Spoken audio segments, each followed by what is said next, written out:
وائے وہ ایک قوم اجل سی بہرہ مند، جس کے شاعر کو نہ ہو جینا پسند، بد ہو جس کے آئینے میں خوش نگار، شہد جس کا ہو جگر کے آر پار، بوسہ جس کے چھینے گل کی تازگی، اور بلبل سے لگن پرواز کی، جس کی افیون سے ہے تجھ میں مردنی، جس کے مضمون کی ہی قیمت زندگی، چھین لے جو خوبی ہے شروع چمن، بات سیکھے جس سے تیتر کا چلن۔ علامہ اقبال ان 5 شعروں میں ان شاعروں کے متعلق بتا رہے ہیں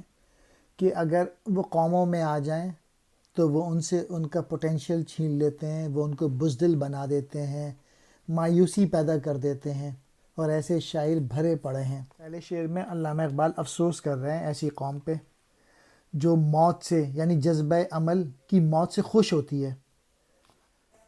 جس کے شاعر کو نہ ہو جینا پسند، اور ایسے شاعر جو آپ نے دیکھے ہیں جن کو جینا پسند نہیں ہوتا ہے، بس مایوسی کی باتیں کرتے رہتے ہیں۔ تو جب شاعر اس قسم کی باتیں کریں گے تو قوم کو تو وہ تباہی کی طرف لے جائیں گے۔ اور جو بیکار شاعر ہوتا ہے وہ بدصورت چیزوں کو بھی قوم کے سامنے اچھا کر کے دکھاتا ہے، اور اس کے جو پوئٹری ہے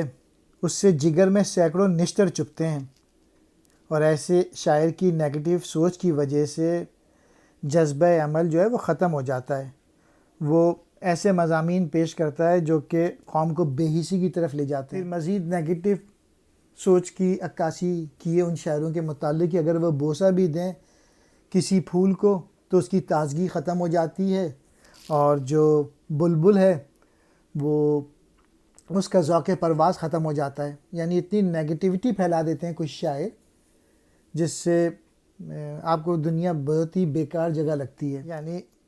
جو بیکار قسم کے شاعر ہیں جو کہ نیگیٹو شاعر ہیں وہ جذبے اور ولولے پیدا کرنے کے بجائے ان چیزوں سے دور کر دیتے ہیں،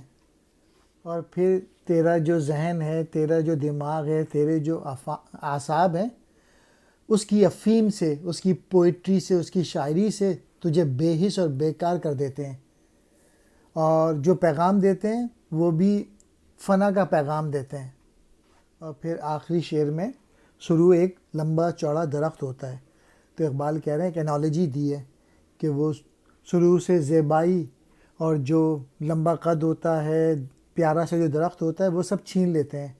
اور باز سیکھے جس سے تیتر کا چلن، یعنی جو باز ہوتا ہے وہ اونچا اڑتا ہے، بہادر ہوتا ہے، اس کو بھی تیتر بنا کے چھوڑ دیتے ہیں۔ یعنی جو بہادر لوگ ہوتے ہیں اگر وہ بھی اس قسم کی پوئٹری پڑھیں گے مایوس قسم کے شاعروں سے تو وہ بھی بزدل بن جائیں گے۔ وائے کہتے ہیں افسوس کو، اجل موت، خوشنما اچھا دکھاتا ہے، جگر کے آر پار، یعنی اس سے مراد یہ ہے کہ سینکڑوں زخم، جگر میں بے شمار زخم۔